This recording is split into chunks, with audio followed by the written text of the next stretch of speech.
여러분 안녕하세요. 오늘은 웹 브라우저로 시작하는 생성형 AI 입문이라는 주제로 강의를 시작하겠습니다. 활용 도구는 체쿠입니다. 최근 뉴스나 일상 대화에서 AI가 글을 써준다, AI에게 물어보면 된다는 말을 자주 듣게 됩니다. 그런데 막상 컴퓨터 앞에 앉으면 무엇을 어떻게 시작해야 할지 막막한 분이 많습니다. 오늘 강의는 바로 그런 분들을 위해 준비되었습니다. 프로그래밍을 한 번도 해본 적 없어도 괜찮습니다. 코드를 한 줄도 쓸 필요가 없습니다. 여러분에게 필요한 것은 웹 브라우저 하나뿐입니다. 크롬, 엣지, 사파리 어떤 브라우저든 상관없습니다.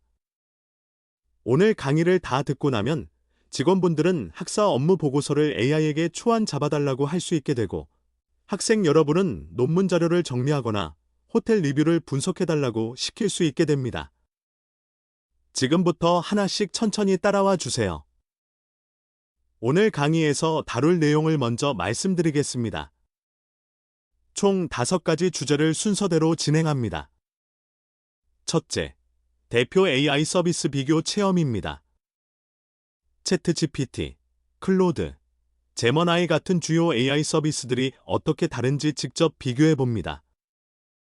둘째, AI 모델의 종류 이해입니다. 글을 쓰는 AI, 그림을 그리는 AI, 영상을 만드는 AI, 다양한 AI 모델의 종류를 알아봅니다. 셋째, 꼭 알아야 할 용어 3가지입니다.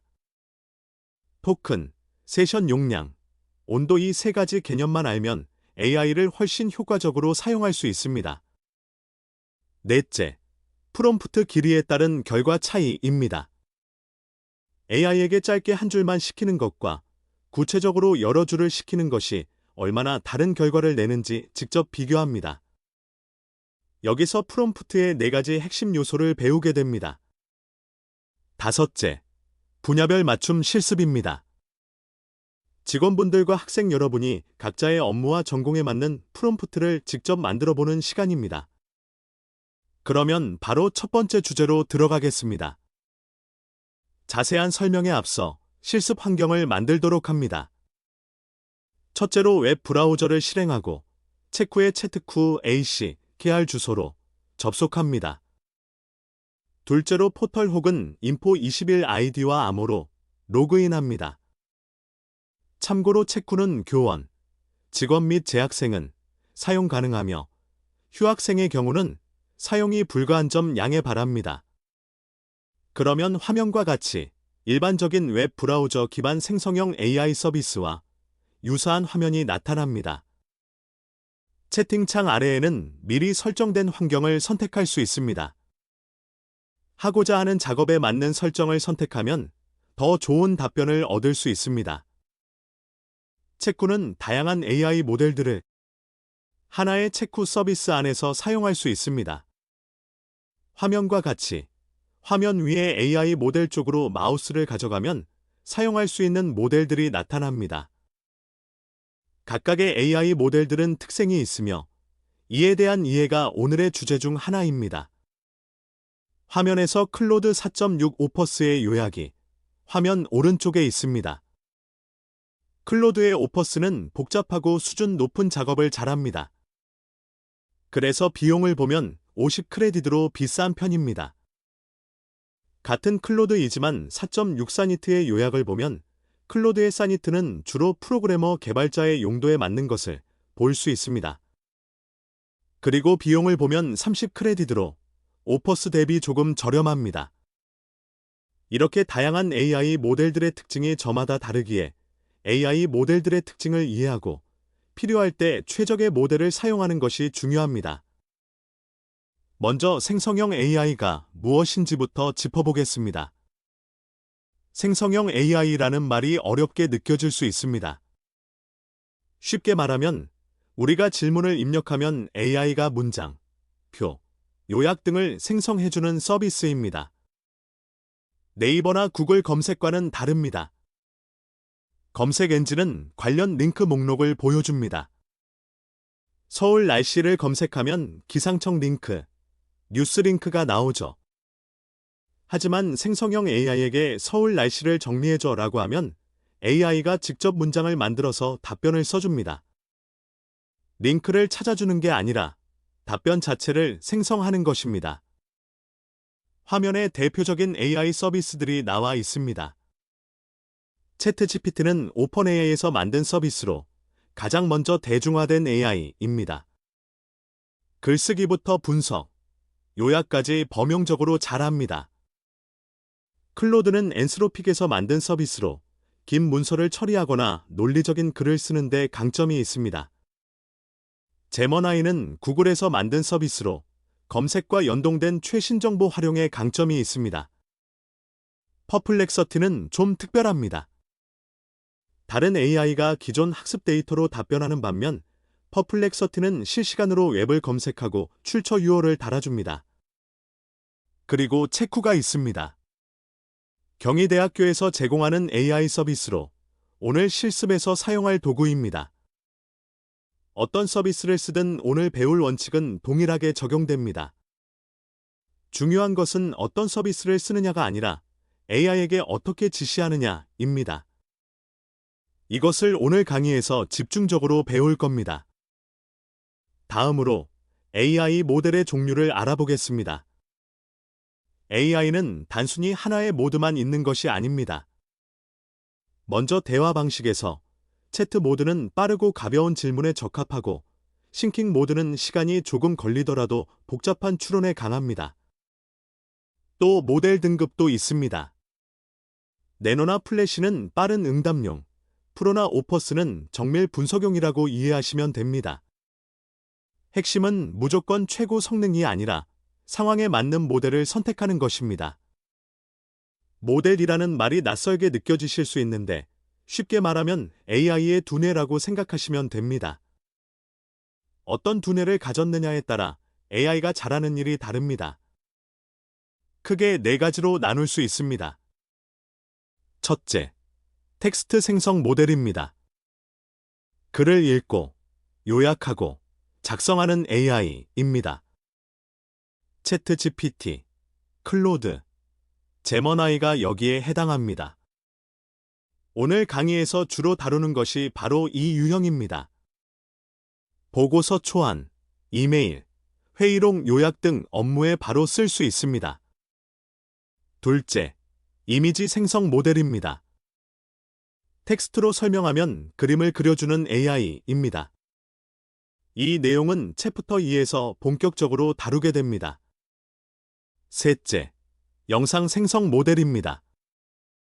텍스트나 이미지를 기반으로 영상을 만들어주는 AI입니다. 이 내용은 챕터 3에서 다루게 됩니다. 넷째, 코드 생성 모델입니다. 프로그래밍 코드를 작성하거나 수정해주는 AI입니다. 개발자가 아닌 분들에게는 당장 쓸 일이 적지만 나중에 업무 자동화를 할 때 유용해집니다. 오늘은 첫 번째, 텍스트 생성 모델에 집중합니다. 글을 읽고 쓰는 AI를 활용해서 여러분의 업무와 학업에 바로 적용하는 방법을 배울 겁니다. 앞으로 이 강의 시리즈가 진행되면서 이미지, 영상, 발표 자료까지 차례로 배우게 되니 기대해 주세요. AI를 사용하다 보면 가끔 이상한 현상을 만나게 됩니다. 갑자기 AI가 대화를 잊어버리거나 글자 수 제한에 걸리거나 같은 질문인데 매번 다른 답변이 나오거나 이 현상들을 이해하려면 3가지 용어를 알아야 합니다. 첫째, 토큰입니다. 토큰은 AI가 텍스트를 처리하는 기본 단위입니다. 사람은 글자 단위로 읽지만 AI는 토큰 단위로 읽습니다. 영어에서는 대략 단어 하나가 1토큰이고 한국어에서는 한 글자가 대략 2토큰 정도입니다. 왜 이걸 알아야 하냐면 AI 서비스마다 한 번에 처리할 수 있는 토큰 수의 제한이 있기 때문입니다. 너무 긴 글을 한꺼번에 넣으면 AI가 처리하지 못하거나 뒷부분을 잘라버리는 경우가 생깁니다. 둘째, 세션 용량. 전문 용어로는 컨텍스트 윈도우라고 합니다. 이것은 AI가 한 번의 대화에서 기억할 수 있는 전체 분량입니다. 비유를 드리면 AI의 작업 책상 크기와 같습니다.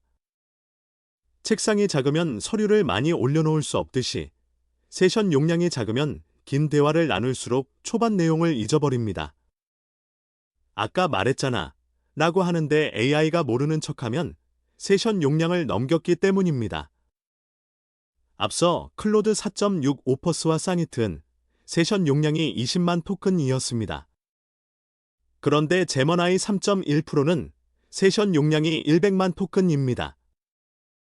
즉, 기억력이 좋기에 한 번에 많은 혹은 큰 문서를 처리하는 부분에서는 제머나이 3.1 프로가 클로드의 모델들보다 기억력이 좋다는 겁니다. 셋째, 온도입니다. 온도는 AI 답변의 창의성 수준을 조절하는 값입니다. 온도가 낮으면 AI는 가장 확실하고 안전한 답변을 합니다. 정확성이 중요한 업무, 규정 안내, 데이터 정리에 적합합니다.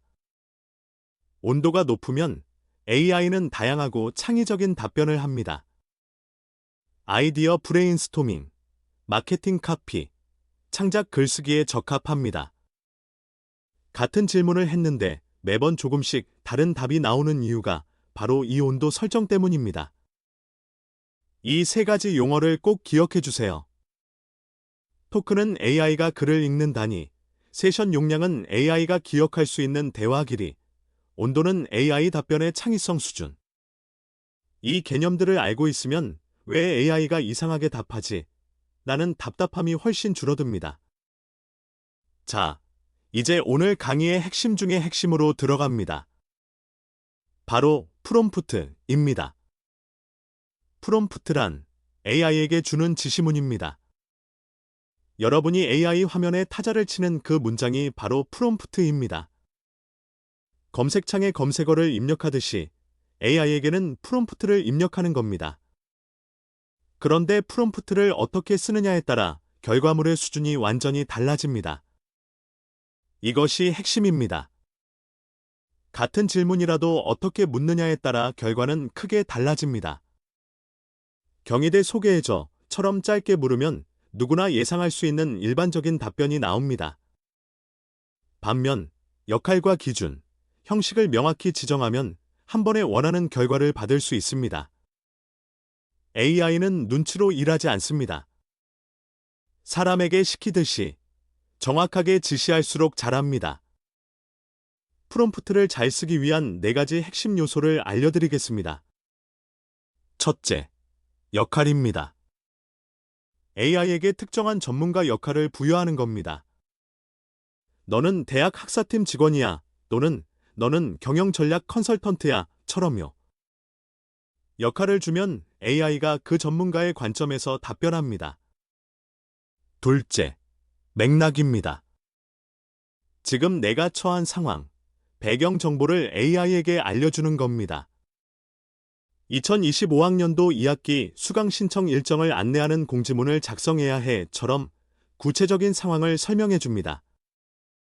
셋째, 조건입니다. 꼭 지켜야 할 규칙이나 제약을 알려줍니다. A4 1페이지 이내로, 한국어로, 표 형식으로 같은 것들입니다.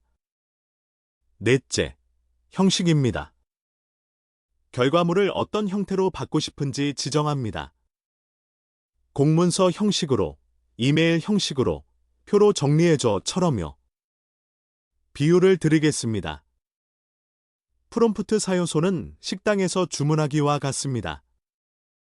그냥 맛있는 거 주세요 라고 하면 뭐가 나올지 모릅니다. 하지만 이렇게 주문하면 어떨까요?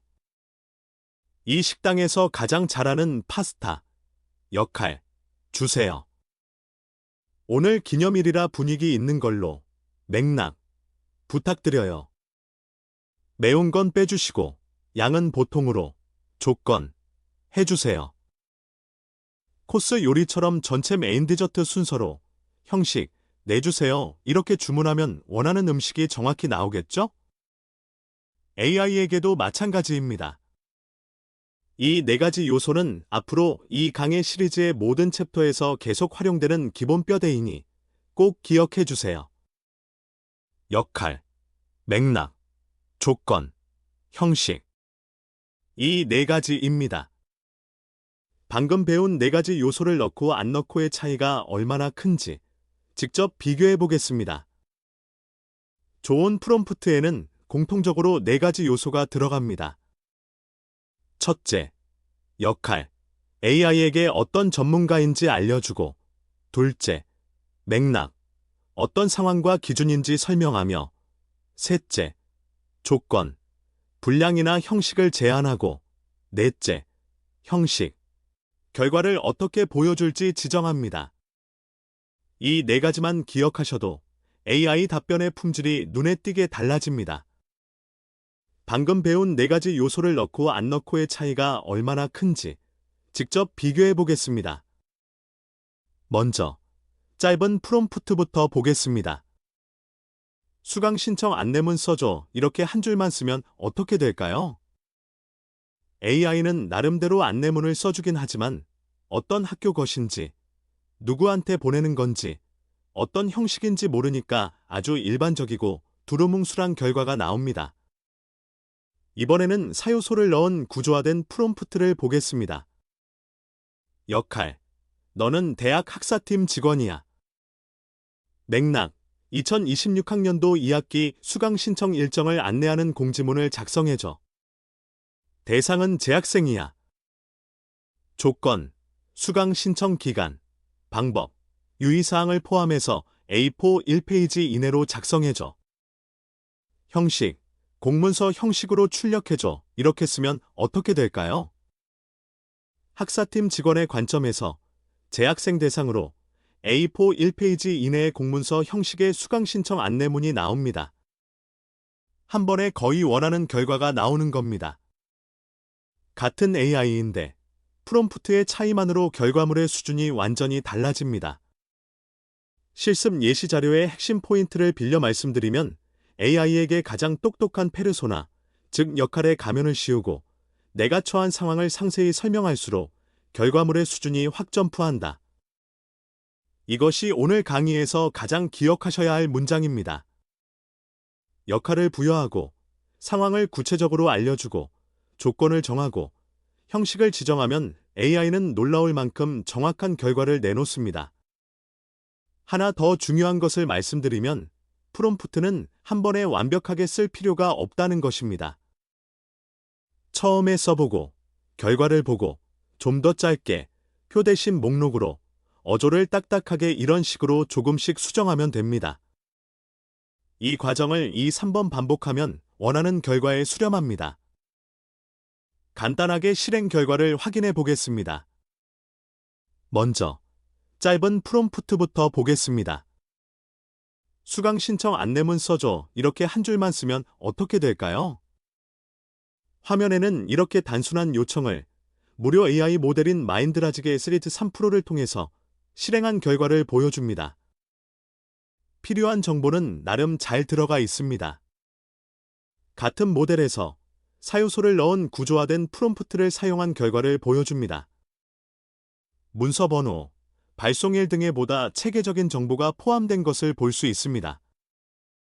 이번에는 고급 모델인 클로드 4.6 오퍼스에서 같은 명령을 실행했습니다. 일단 MS 워드 파일로 만드는 부분에서 차이가 느껴집니다. 파일을 열어보면 회사 혹은 학교에서 사용하는 구조적인 문서 형태를 갖추고 있습니다. 이 정도의 형태라면 담당자는 필요한 정보만 수정한 후 바로 공지할 수 있습니다. 이렇듯 생성형 AI 모델들이라고 해서 모두 같은 것은 아닙니다. 또한 어느 모델은 문서를 잘 만들고 어느 모델은 응답이 빠르며 어느 모델은 프로그래밍을 잘하는 것으로 차이가 있습니다. 사요소를 배웠으니 이제 실제 업무와 전공에서 어떻게 활용할 수 있는지 구체적인 예시를 보겠습니다. 먼저 직원분들의 업무 예시입니다. 학사 업무를 보겠습니다. 수강 신청 안내문을 써야 할 때 너는 대학 학사팀 직원이야. 2025학년도 2학기 수강 신청 일정을 안내하는 공지문을 작성해줘. 대상은 재학생이고 수강 신청 기간, 방법 유의사항을 포함해서 A4 1페이지 이내로 작성해줘. 공문서 형식으로 출력해줘. 재정 업무를 보겠습니다. 예산 집행 현황을 분석할 때 너는 대학 재정 분석 전문가야. 아래 표를 보고 부서별 예산 집행률을 분석해줘. 집행률이 50% 미만인 부서를 별도로 표시하고 개선 방안을 3가지 제안해줘. 표 형식으로 정리해줘. 인사 업무도 있습니다. 채용 공고를 작성할 때 너는 대학 인사팀 담당자야. 행정직원 채용 공고를 작성해줘. 직급은 6급, 부서는 교무처, 담당 업무는 교육과정 운영 지원. 자격 요건과 우대사항을 포함하고 공공기관 채용 공고 형식으로 작성해줘. 보시다시피 모든 프롬프트의 역할, 맥락, 조건, 형식 사요소가 자연스럽게 들어가 있습니다. 다음으로 학생 여러분의 전공 예시입니다. 경영학과 학생이라면 너는 경영전략 컨설턴트야.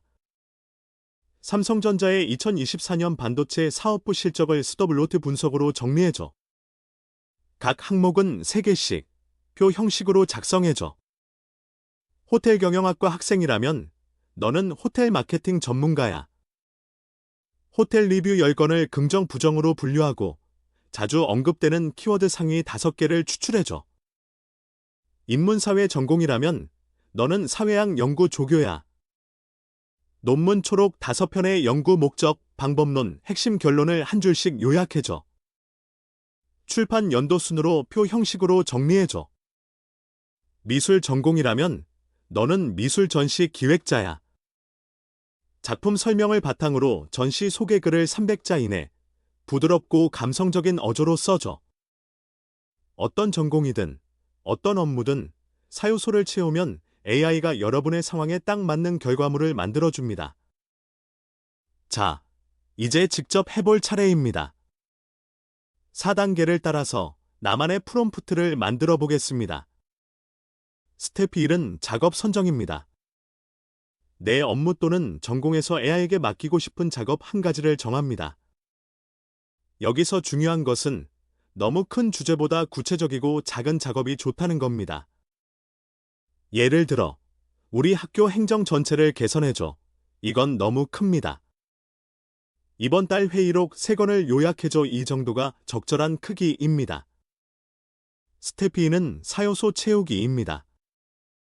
앞에서 배운 역할, 맥락, 조건, 형식을 하나씩 채워서 프롬프트를 완성합니다. 예를 들어, 역할, 너는 대학 교무팀 직원이야. 맥락, 2025학년도 2학기 강의평가 결과를 기반으로. 조건, 상위 5개 강좌만 300자 이내. 형식, 표 형식으로 정리해줘. 스텝 3은 AI 입력입니다. 완성된 프롬프트를 체크에 입력하고 결과를 확인합니다. 결과가 기대와 다르더라도 괜찮습니다. 스텝 4는 반복 수정입니다. 결과를 보고 프롬프트를 수정합니다.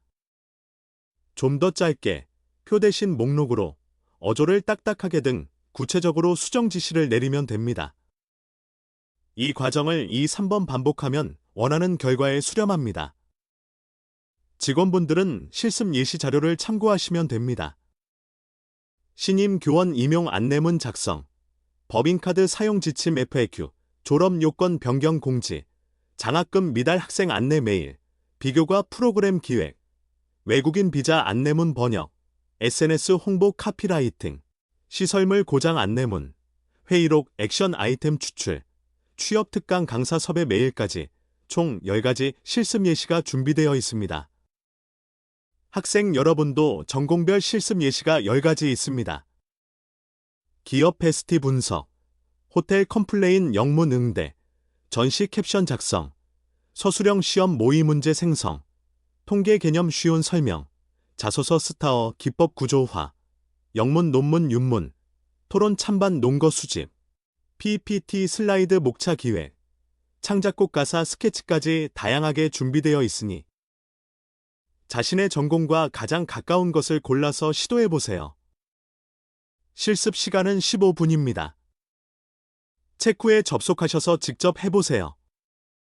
팁을 하나 드리면 처음에 사요소 없이 짧게 한번 시켜보고 그 다음에 사요소를 넣어서 다시 시켜보세요.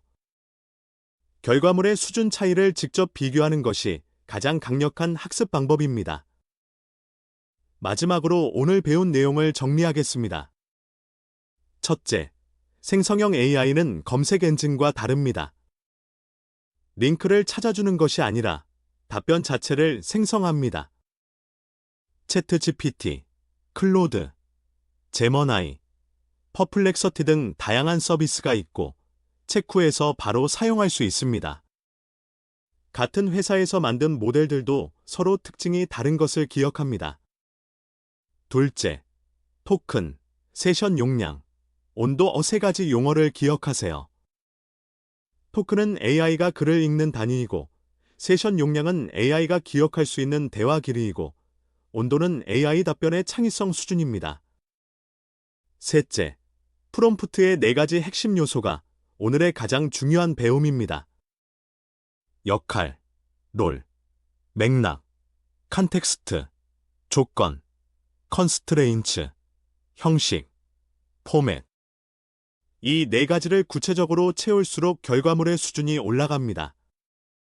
식당에서 대충 주문하면 대충 나오고 구체적으로 주문하면 원하는 것이 정확히 나오는 것과 같습니다. 넷째, 프롬프트는 한 번에 완벽하게 쓸 필요가 없습니다. 써보고, 결과를 확인하고, 수정하는 것을 2, 3번 반복하면 됩니다. 이 4가지 요소는 앞으로 이어질 모든 챕터의 기본 뼈대가 됩니다. 챕터 2에서 이미지를 만들 때도, 챕터 3에서 영상을 만들 때도, 챕터 4에서 발표 자료를 만들 때도, 챕터 5에서 심층 분석을 시킬 때도 오늘 배운 구체적으로 지시할수록 결과가 좋다는 원칙은 변하지 않습니다. 오늘 이 첫 번째 강의에서 가장 기억하셔야 할 한 문장은 이것입니다. AI에게 구체적으로 지시할수록 원하는 결과에 가까워진다. 이것이 생성형 AI 활용의 가장 기본이자 가장 강력한 원칙입니다. 오늘 실습에서 만든 프롬프트를 내일 업무와 과제에서 바로 활용해 보시길 바랍니다. 마지막으로 모든 AI 서비스에는 다음의 문구가 있습니다. AI는 거짓말 할 수 있다 혹은 AI는 환각을 일으킬 수 있다. 따라서 AI가 만드는 결과가 항상 옳다거나 정말 근거가 있다고 받아들이면 안 됩니다. 항상 근거가 있는 결과인지 확인하는 비판적 시각을 가져야 합니다. 아울러 생성형 AI는 확률적인 답을 합니다. 본인의 전공 분야 혹은 업무 분야에 대한 지식이 높다면 결국 생성형 AI로는 초안을 만들고 본인이 이를 개선하는 단계로 진입할 겁니다. 이상으로 챕터 1웹 브라우저로 시작하는 생성형 AI 입문 강의를 마치겠습니다. 감사합니다.